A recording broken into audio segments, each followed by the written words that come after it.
Hello అండి. నేను doctor Rentala Naveen, consultant paediatric intensivist and neonatologist Shravani hospital KPHB room number 4. ఈరోజు మనం డిస్కస్ చేసుకునే టాపిక్ తరచుగా పిల్లలు పసికందుల నుంచి 2 సంవత్సరాలు మోస్ట్ కామన్ డిసీజ్ అందరి ఇళ్లల్లో ఫేస్ చేసే అందరి పిల్లల్లో చూసేది మనము బ్రాంకియోలైటిస్.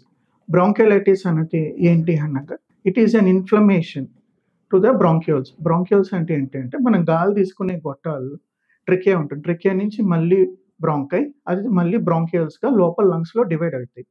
దీని ఫంక్షన్ ఏంటి? దీని వలన మన గ్యాసెస్ ఎక్స్చేంజ్ అంటే లోపల తీసుకునే శ్వాస ఆక్సిజన్‌గా తీసుకొని మళ్ళీ కార్బన్ డయాక్సైడ్‌గా వదలడానికి ఇవి ఉపయోగపడుతూ ఉంటాయి.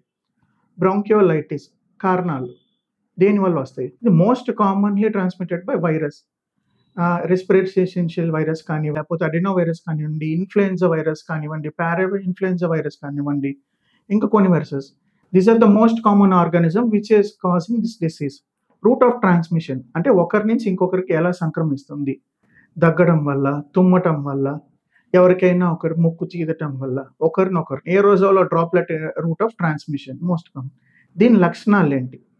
జలుబు, దగ్గు, తర్వాత గొంతు నొప్పి, శ్వాస తీసుకునేటప్పుడు ఇబ్బంది, జ్వరం, కొన్ని సార్లు ఈ టిష్యూ ఇన్‌ఫ్లమేషన్ అంటే ఈ బ్రాంకియల్స్ గాలి గొట్టాలు ఇంకా చిన్నదయిపోవడం వల్ల ఈ జబ్బు వల్ల శ్వాస తీసుకోవడం ఇబ్బందయిపోతుంది. ఏ రకంగా?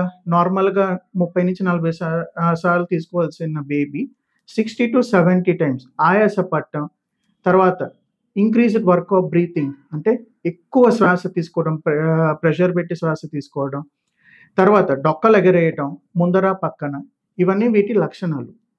వీటి ట్రీట్మెంట్ ఈ డిసీజ్ ఇనీషియల్‌గా 5-7 డేస్ వరకు మాక్సిమం దీని లిమిటెడ్ టైం. మామూలుగా వచ్చినప్పుడు జలుబు, దగ్గు అలా ఉన్నప్పుడు హోమ్ రెమెడీస్ నెబులైజేషన్ ద్వారా జరుగుతుంది. లేదా ఈ జబ్బు అడ్వాన్స్డ్ స్టేట్‌లోకెళ్ళినప్పుడు visit Shravani hospital road number 4 for further treatment.